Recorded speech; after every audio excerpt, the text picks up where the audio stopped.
Let us for a few moments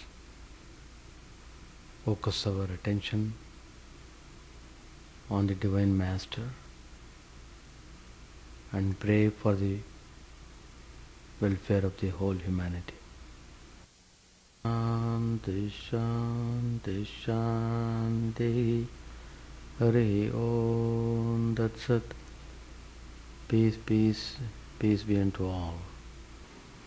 Om Stavakaya Jadharmasya Sarvadharma Swarupine Stavakaya Jadharmasya Sarvadharma Swarupine Avatar Varishtaya Ramakrishna Yate Namah Asato Ma Satgamaya Tamaso Ma Jyotirgamaya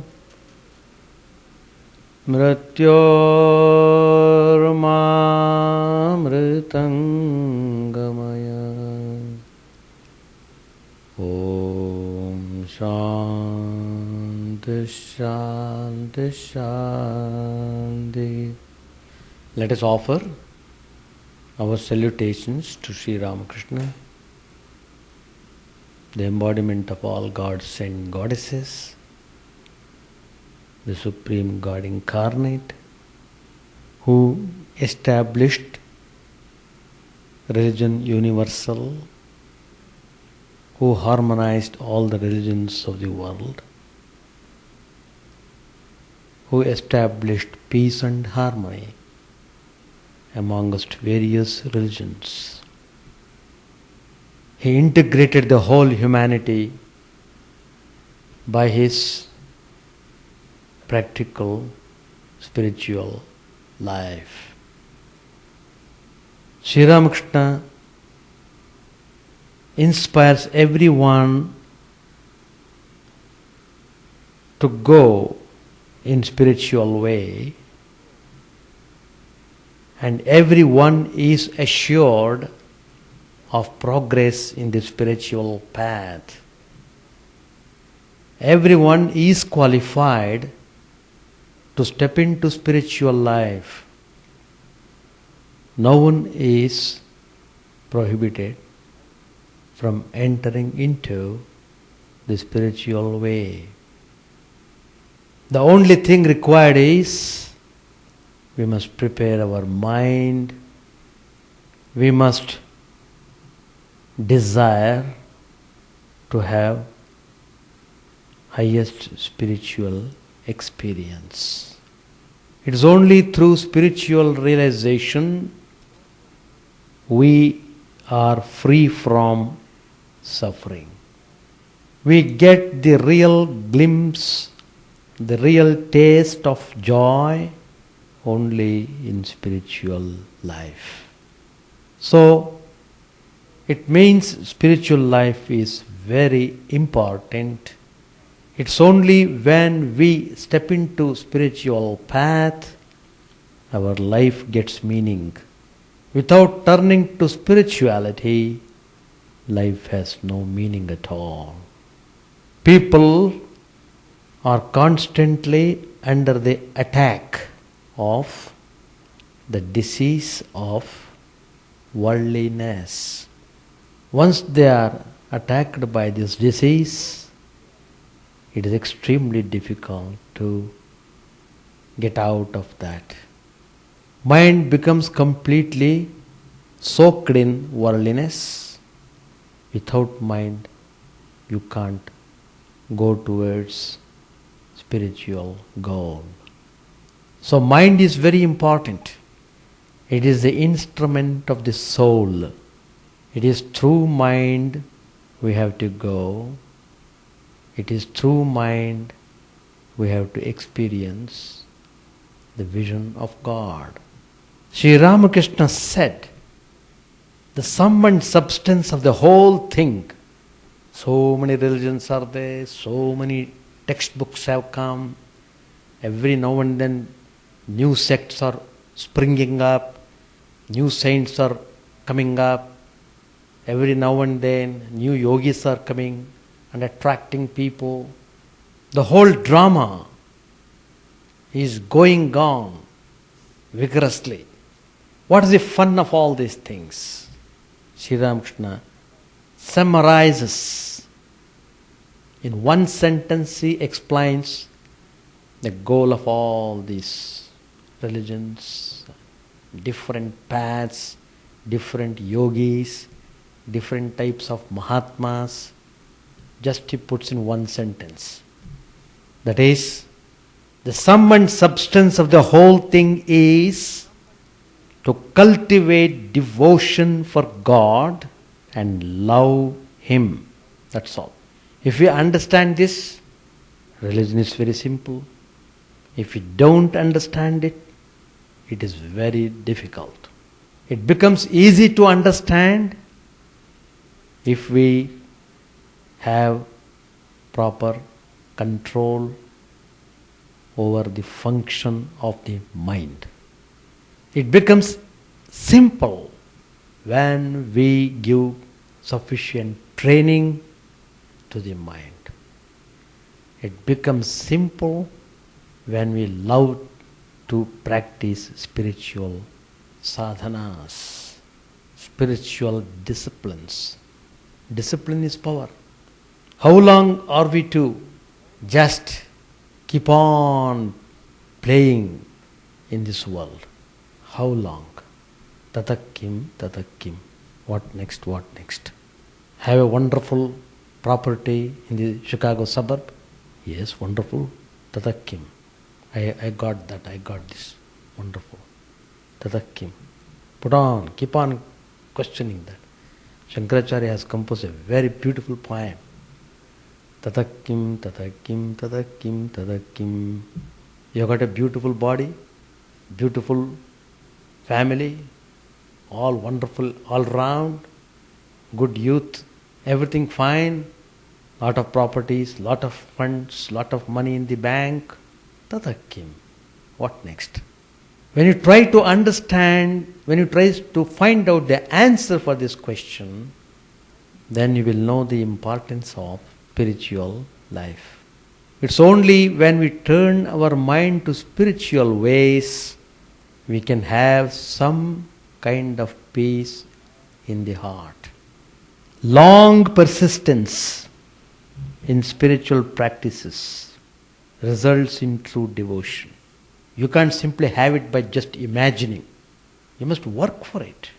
Work zealously, with full vigor. It is faith and devotion that make the idol living and conscious.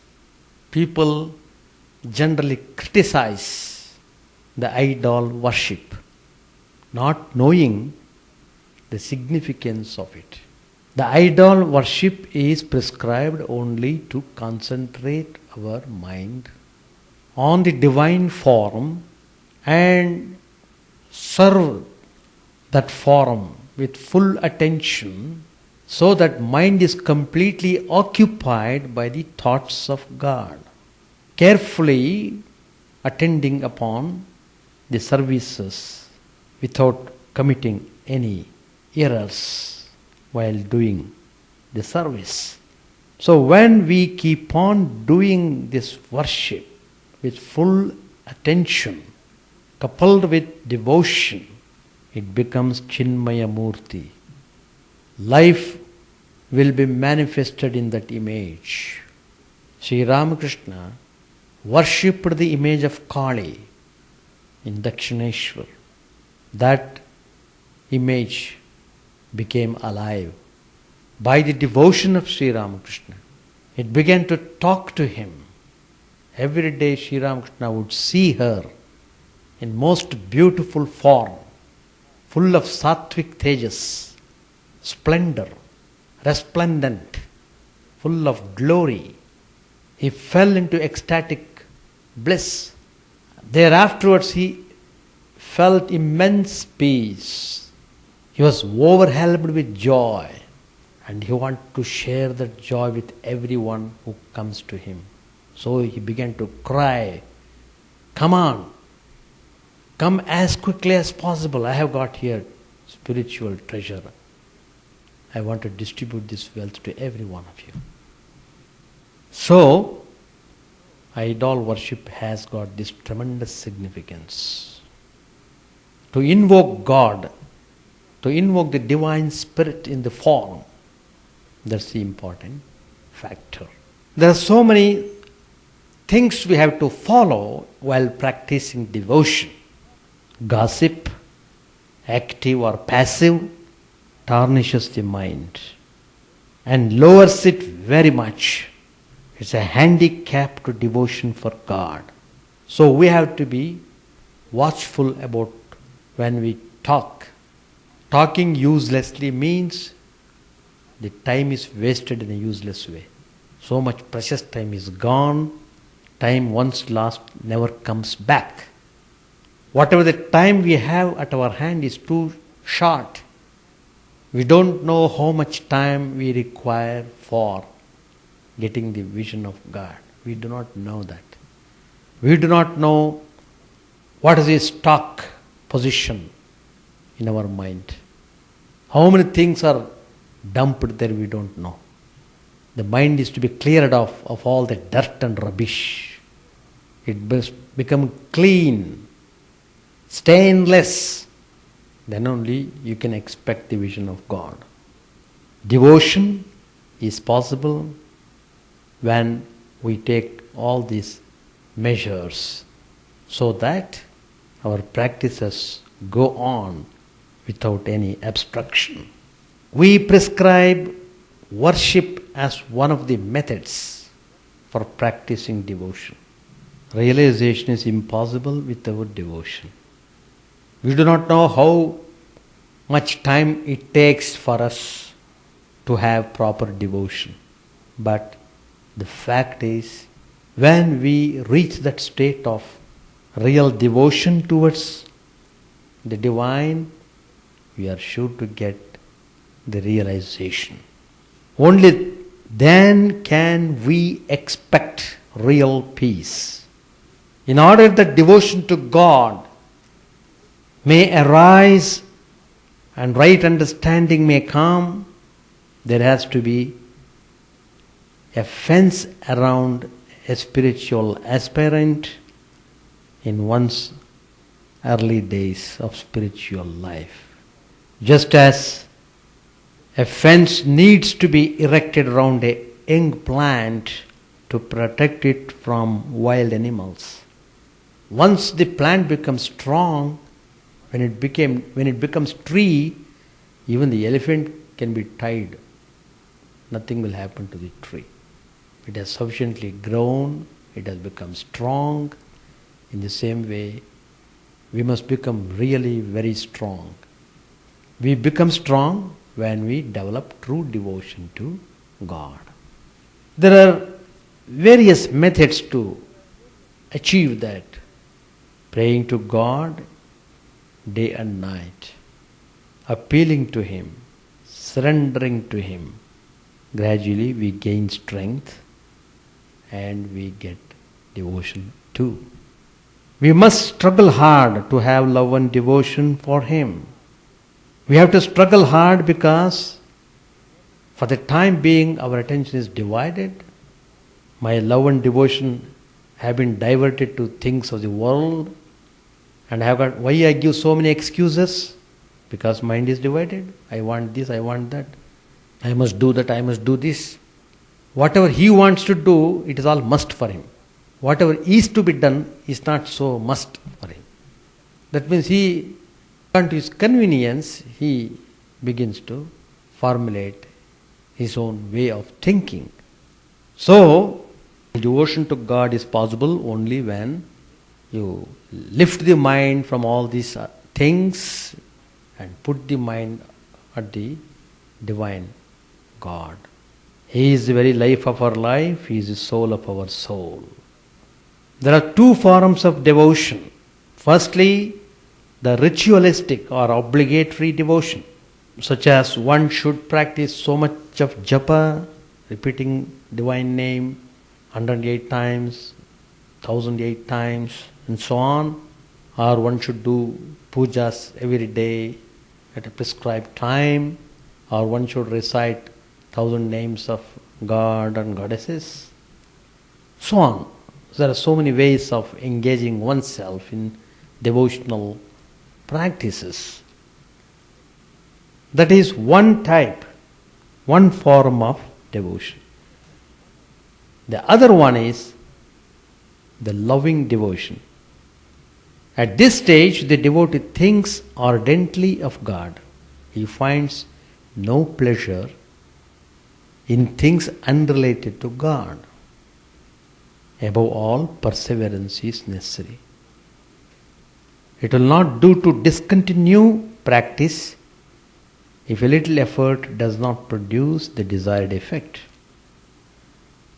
Continued practice is very important. There are many instances. In fact, a great sage, Valmiki, who wrote Ramayana, how did he get that name? He was a dacoit, full of tamas.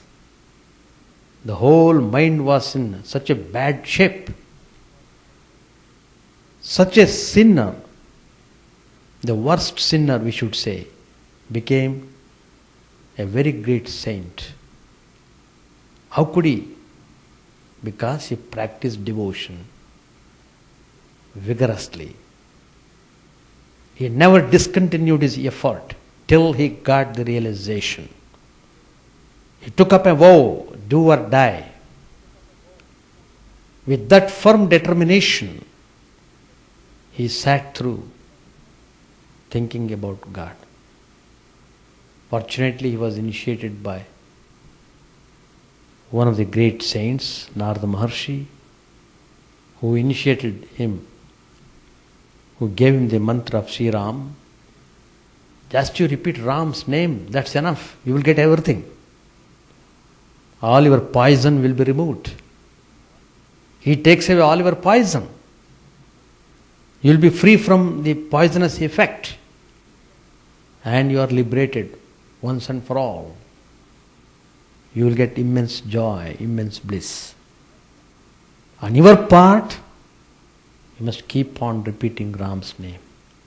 But the poor fellow he could not even utter properly even the simple name Rama. It is customary for the teacher to ask his disciple to repeat at least 3 times whatever the mantra he gives. So he asked him to repeat. Every time when he asked that hunter, dacoit, to repeat Rama, he would say Mara. Then he said again, all right, try again. Letter by letter I will tell, Rama, Mara, he said. Even third time also he said the same way. Then Narada Maharshi was a very wise sage. Well, let me try to make him understand. He told him, all right, you keep on repeating Mara, Mara, Mara, Mara, Mara continuously non-stop, it becomes Rama. Rama, Rama, Rama, Rama, Rama, Rama, Rama, Rama, Rama, Rama. Finished. The effect is got. But he had such tremendous devotion to Guru, to spiritual teacher, and he had determined to change his course of life. He wanted to get himself thoroughly purified from all the sins he committed by looting the people, because he took to dacoit ways. So, with strong determination, he sat through in meditation. Keep on repeating mentally Ram's name. It so happened he became so concentrated. His mind was fully focused on the divine name. He was not aware of anything outside. It so happened ant hill developed there. Ant hill. That's why he is called Valmiki. He emerged through the ant hill.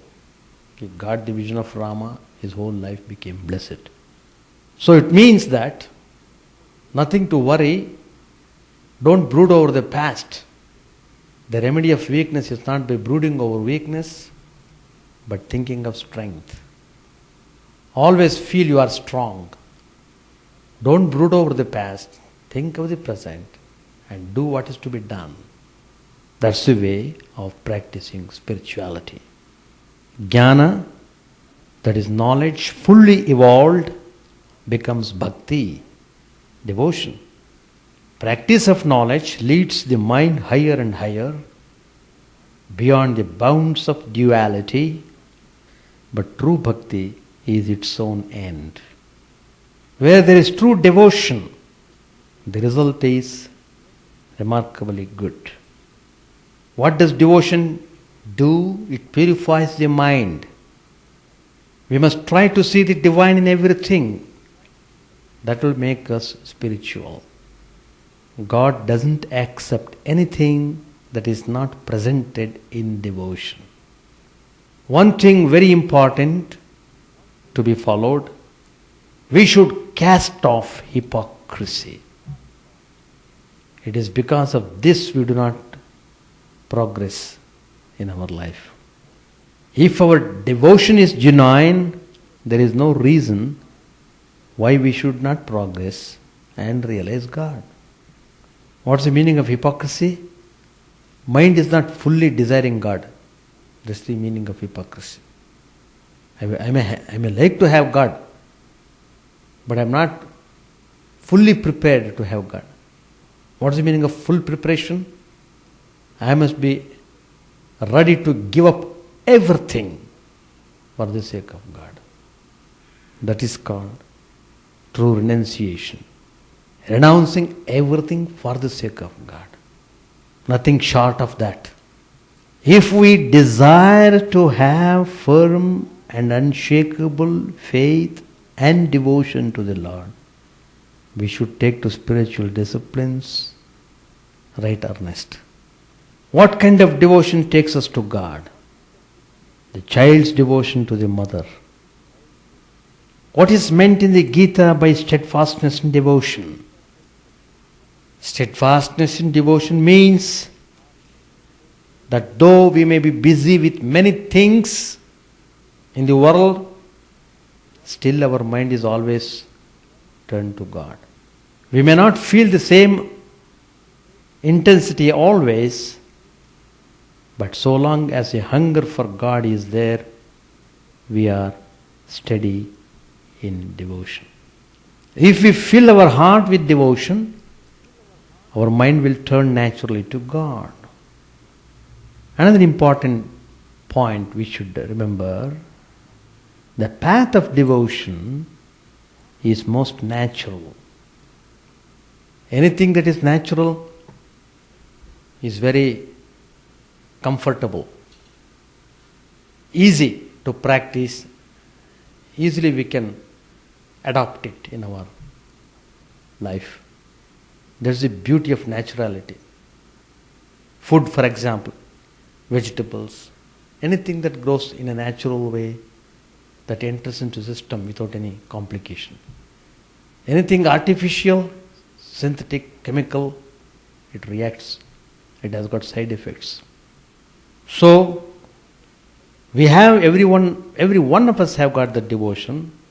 We should be devoted to God who is inside us. We are the most real temple of God. The temples outside are mere reminders of the real inner temple. If you have the power to go inside yourself, then you have conquered the whole universe. What's the meaning of going inside? It has got great meaning. To go inside oneself means to go away from earthly attachments that hold us down like a captive balloon. We are tied to this world. because of these dreadful attachments. Though it is very difficult to go inside, it is possible through either discrimination or devotion. Somehow we must find out the method to go inward. If your devotion to God increases and your mind is drawn towards the lotus feet of God, He will provide you with the opportunity and everything will be favorable and all your problems will be overcome in an unexpected manner. You find that problem is no problem at all. You get into that state. By His grace, the world will drop off like the water from the feathers of a duck. Devotion has that tremendous power. A man having that devotion can change the course of life of another. Such tremendous spiritual force he will generate. We have seen in the life of Sri Ramakrishna, Holy Mother, Vivekananda, how by their talks, by their look, by their touch, by their love, they changed thousands of people. They changed the life journey of thousands of people. How many people were really blessed? Just before passing away, Sri Ramakrishna felt, anyway, this mortal frame will go away tomorrow. So Sri Ramakrishna wanted to give love even to the last day. Let me bless everybody who is there here now. He called them, come on, come quickly all of you. They were all surprised. They all came running. Sri Ramakrishna touched each one of them. By his touch, everyone got tremendous spiritual experience. Each one was in spiritual ecstasy. And then Sri Ramakrishna made a statement, I have given you the taste of spiritual glory. If you want to have it, practice spiritual disciplines and establish yourself well. And that is the day, the 1st of January, which is called as Kalpataru Day. Several thousands of people on that day will visit Kasipur garden where Sri Ramakrishna blessed the devotees. We have got ashrama there in Calcutta. On that particular day, everybody wants to go and have the darshan of Sri Ramakrishna in the temple. Very important, very blessed day. So, that is the great indication of devotion. Fully mature devotion. There is an episode in the life of Sant Tulsidas. You know, he was a great devotee. His devotion to Sri Ramachandra was supreme. Ramcharit Manas, even today, millions of people, every day, they read and read and read. I have seen, when I was in Calcutta, in Belur Math, it's a big place on the bank of Ganges, vast land. During weekends, several hundred people will be there, several hundred. And the area is quite big and there are many, many temples there. I am talking about our Ramakrishna mission premises. All people come and they sit there on the bank of Ganges. Some people they take bath and some people will be reading, etc. So I used to go to the temples to offer my salutations. I would see these people, observe them, what these people were doing. Amazing. I have seen a person coming and reading Ramcharit Manas and several hundred people sitting there with rapt attention, and this person is explaining to them. Of course, Ramcharit Manas is in Hindi, people can understand. It is written in a beautiful way. And they are all shedding tears of joy. It was a grand sight, very grand sight. So such is the life of Tulsidas. So what happened one day, some thieves broke into Tulsidas' place. Well, they have come. When the thieves came, what did they see? They saw a young man of black complexion guarding the home. He was having bow and arrow in his hands. And wherever the thieves turn about, the guard also would turn in that direction. And finally he warned them, he will punish them if they move a step forward. They were terribly frightened and they ran away. They could not go because that guard was so powerful and was looking so robust and energetic, and he meant what he said, so they could not dare to go forward. So they ran back. Next day they came to Tulsidas. Just out of curiosity they were asking, "Sir, who is that dark complexioned young man who was standing as your guard? How could you get such a man?" Tulsidas was surprised to hear that. But he concluded, it must be Sri Ramchandra. So his heart was deeply moved. He was in raptures to feel that Lord himself had appeared as a guard.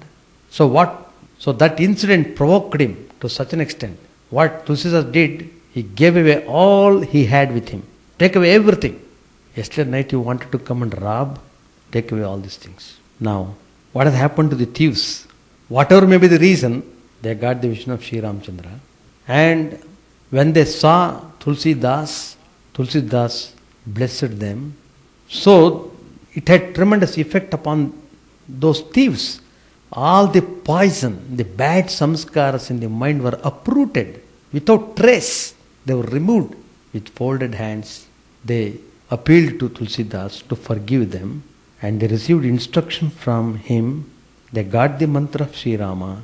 Thenceforward, they led pure life, devoting themselves to God. Cultivate devotion for God and love Him. That's all. Let us do it and develop our spiritual personality accordingly and make our life meaningful and blessed. Page 342, chapter 16. Sri Ramakrishna was seated with M on the semicircular porch of his room at about 10 o'clock in the morning. The fragrance of gardens, jasmines, oleanders, roses and other flowers filled the air. The master was singing, looking at him, "Thou must save me, sweetest mother, thee I come for refuge. Thou must save me, sweetest mother, unto thee I come for refuge. Helpless as a bird imprisoned in a cage, I have done unnumbered wrongs, and aimlessly I roam about, misled by Maya's spell, bereft of wisdom's light, comfortless as a mother cow whose calf has wandered far away." Master said, "But why? Why should I live like a bird imprisoned in a cage? Fie, for shame." As the master said these words, he went into an ecstatic mood. His body became motionless and his mind stopped functioning. Tears streamed down his cheeks. After a while he said, "O mother, make me like Sita, completely forgetful of everything, body and limbs, totally unconscious of hands, feet and sense organs. Only the one thought in her mind, where is Rama?" Was the master inspired by the ideal of Sita to teach M the yearning that a devotee should feel for God? Sita's very life was centered in Rama. Completely absorbed in the thought of Rama, Sita forgot even the body, which is so dear to all. At 4 o'clock in the afternoon, Mr. Mukherjee, a relative of Pranakrishna, arrived in the company of a Brahmin well versed in the scriptures. Mukherjee said, "I am very happy to meet you, sir." Sri Ramakrishna said, "God dwells in all beings. He is the gold in all. In some places it is more clearly manifest than in others. God dwells in the worldly minded, no doubt, but He is hidden there like gold under deep layers of clay. Mukherjee said, Sir, what is the difference between worldly and otherworldly things? Sri Ramakrishna answered, while striving for the realization of God, the aspirant has to practice renunciation, applying the logic of neti, neti, not this, not this. But after attaining the vision of God, he realizes that God alone has become all things. At one time, Rama was overpowered by the spirit of renunciation. Dashrath, worried at this, went to the sage Vasishtha and begged him to persuade Rama not to give up the world. The sage came to Rama and found him in a gloomy mood. The fire of intense renunciation had been raging in the prince's mind. Vasishtha said, Rama, why should you renounce the world? Is the world outside God? Reason with me. Rama realized that the world had evolved from the Supreme Brahman. So he said nothing. Buttermilk is made from the same substance as butter. One who realizes this knows that butter goes with buttermilk and buttermilk with butter. After separating the butter with great effort, that is to say, after attaining Brahmajnana, you will realize that as long as butter exists, buttermilk also must exist. Wherever there is butter, there must be buttermilk as well.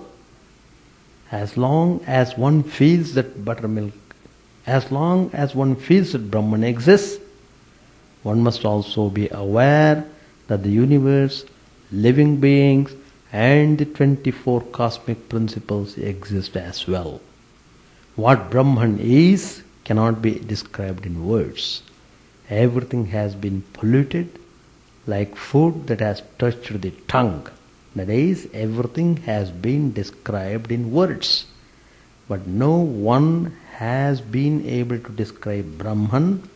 It is therefore unpolluted. I said this to Vidyasagar and he was delighted. But the knowledge of Brahman cannot be realized if the aspirant is worldly minded, even in the slightest degree.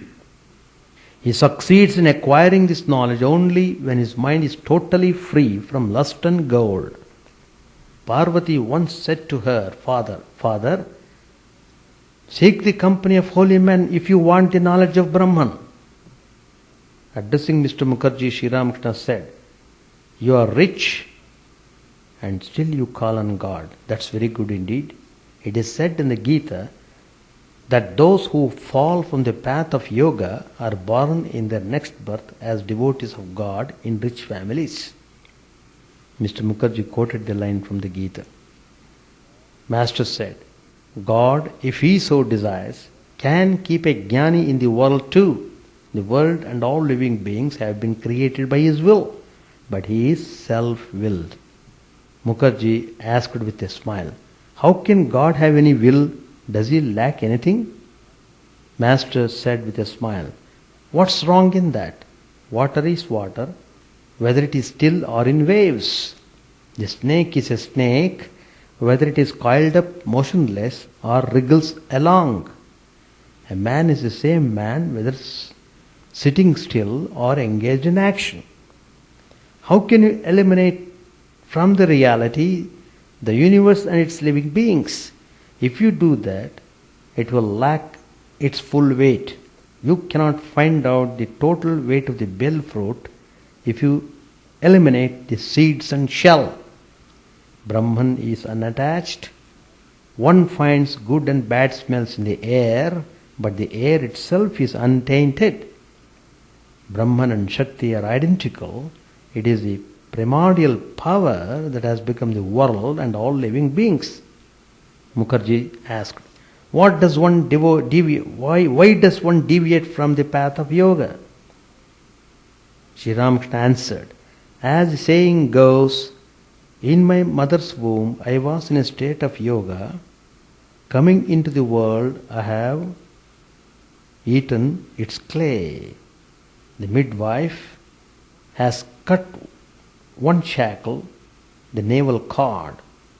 But how shall I cut the shackle of the Maya? Maya is nothing but lust and gold.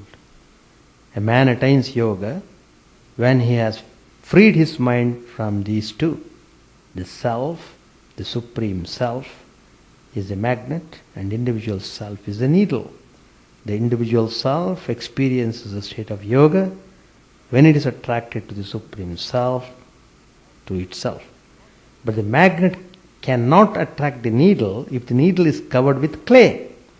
It can draw the needle only when the clay is removed. The clay of lust and gold must be removed. Mukherjee asked, how can one remove it?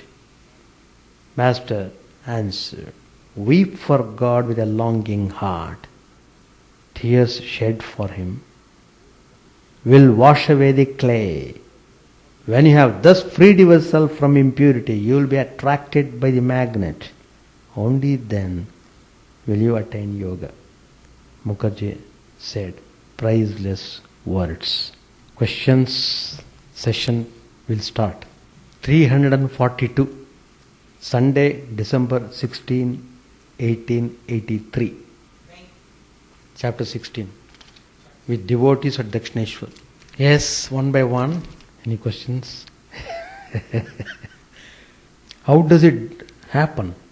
See, devotion to God is cultivated by so many ways.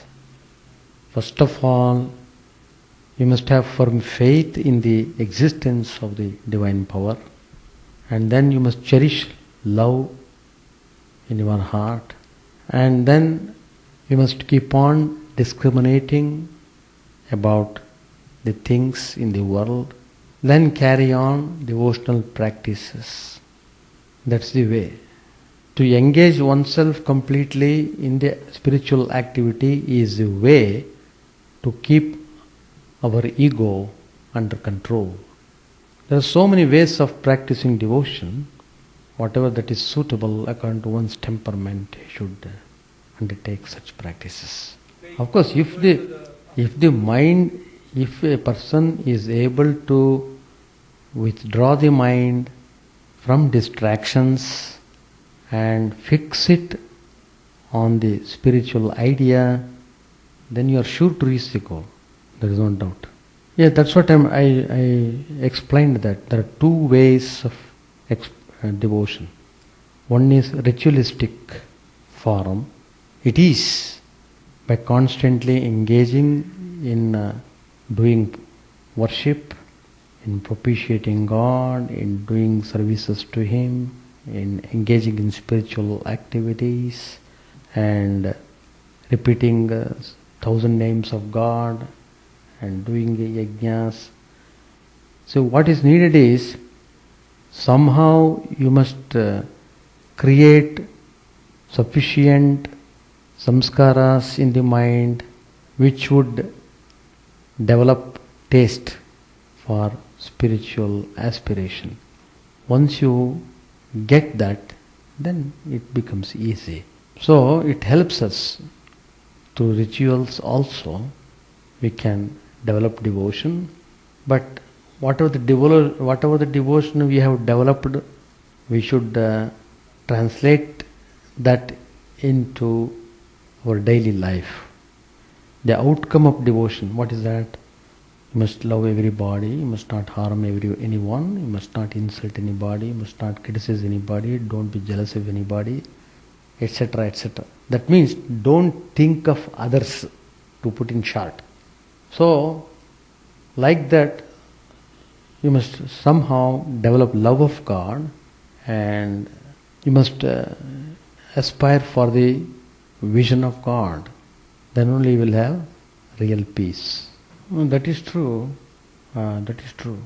constant association with men of spirituality is very important to develop devotion to God. Once the devotion is developed, then only the desire to lead a spiritual life becomes prominent. Then only you will be able to fight the evil samskaras. Otherwise, it's difficult. So, with God, it should be possible to live the life courageously. Without God, it may end up in some kind of frustration. So, love of God is very important. The point is, it is true, no doubt. For example, I told you the story of Valmiki. He just kept on repeating Rama's name, Rama, Rama. His whole life became blessed. But if that is possible for a person to do like that, it's really wonderful. But in our practical experience, we find it is not so easy to keep the mind always repeating the name of God. But it should be possible for us to engage our mind in spiritual activities so that mind is not downgraded. That is, the mind should not be lowered, should not be allowed to think lower things. And on the other hand, if it dwells upon the spiritual ideas and spiritual activities, to that extent, mind gets purified and you get a kind of spiritual satisfaction and a kind of spiritual joy. That's the way. But what you are telling, repeating continuously, Om, etc., that's wonderful, no doubt. That comes under intensified spiritual practices. Person renounces everything, doesn't care about anything, just whole being is devoted to. Just as Buddha sat under the tree, he would not get up till he got the enlightenment. With that strong determination, if a person, people used to go and do austerities that way, but over the period of time that power is gone because of so many reasons. But anyway, at least for a few days we can practice. That's why we conduct retreats. The idea of retreat is at least in that time gap, suppose 1 day or 2 days or 3 days or 1 week, at least during that period your mind is completely away from all other things, all encumbrances, all sorts of entanglements and so on. So that gives you a real lift and you feel highly refreshed. But you must do it willingly. You must aspire for it. It's just like coming from office, working very hard whole day. You immediately run to bathroom to take a shower. You feel highly refreshed by taking the shower. It is just like that. Spiritual retreat is like taking shower, refreshing yourself. That's all. And in intensified way, if you want to do, you are welcome, and that's the way to be done. There is no doubt that repeating one name itself is enough. That gives you everything, whatever you need. That's true. That is one of the method. See, nobody should say this is the only way. No, I am not saying that. I am only saying that's one of the method. If that suits you, go ahead. But it's correct. That's what I am telling. But I will not say that is the only method. There I differ. That's one of the methods. I completely agree. Yeah. Yes, if you have a strong will, then you can practice properly. Otherwise, if you have a weak will, wherever the mind drags, you run away. That's all. It is. But you must strengthen your will. That's important. You must have a strong will. By strong will only, you can pull up the wild elephant. The mind is compared to a wild elephant. If you are not tactful, instead of pulling it down, you are pulled down by the elephant. Yeah. Devotion. The question of devotion comes when he chooses the path and decides upon following particular way, then only it comes. So the devotion starts only at that point. But will, the function of the will is very important. But most of us, since we have not cultivated the use of will power in a proper way, it is as if lost.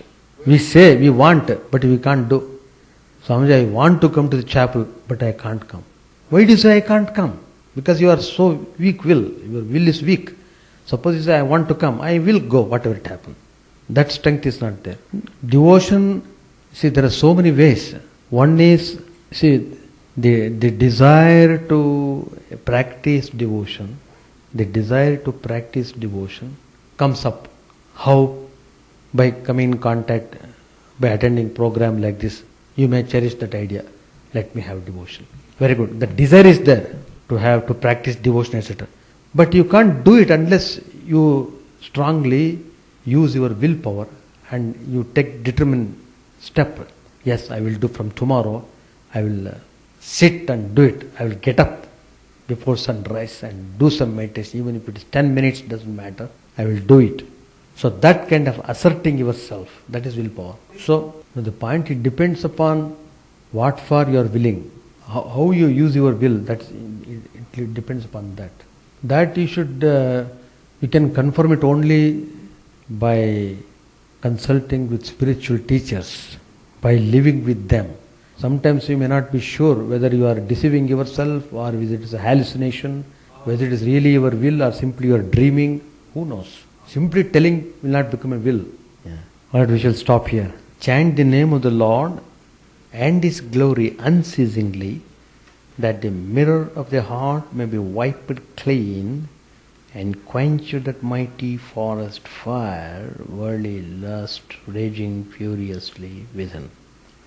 O name, streamed down in moonlight on the lotus heart, opening its cup to knowledge of thyself, O self, drowned deep in the waves of His bliss, tasting His nectar at every step, bathing in His name, that bath for weary souls. Various are Thy names, O Lord, in each and every name Thy power resides. No times are set, no rites are needful for chanting of Thy name. So vast is Thy mercy, how huge then is my wretchedness, who find in this empty life and heart no devotion to Thy name. O my mind, be humbler than a blade of grass, be patient and forbearing like a tree, take no honor to thyself, give honor to all, chant unceasingly the name of the Lord.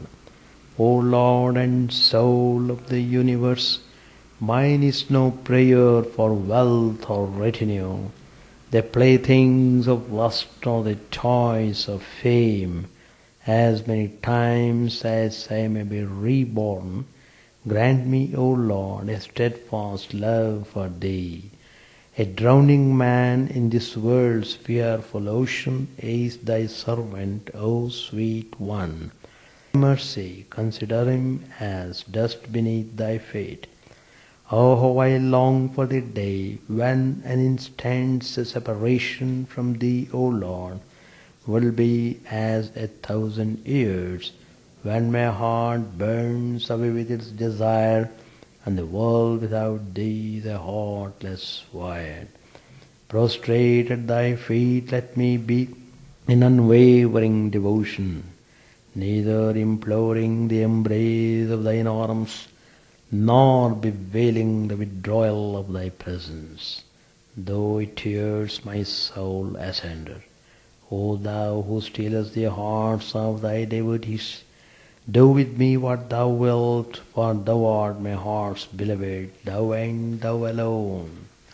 O Lord, lead us from the unreal to the real, lead us from darkness to light, and lead us from death to immortality. May all be free from dangers, may all realize what is good, may all be actuated by noble thoughts, may all rejoice everywhere. May all be happy, may all be free from disease, may all realize what is good, may none be subject to misery. May the wicked become virtuous, may the virtuous attain tranquility, may the tranquil be free from bonds, may the freed make others free. May good betide all people, may the sovereign righteously rule the earth. May all beings ever attain what is good. May the worlds be prosperous and happy. May the clouds pour rain in time. May the earth be blessed with crops. May all countries be freed from calamity. May holy men live without fear. May the Lord, the destroyer of sins, the presiding deity of all sacred works, be satisfied. For he being pleased, the whole universe becomes pleased. He being satisfied, the whole universe feels satisfied.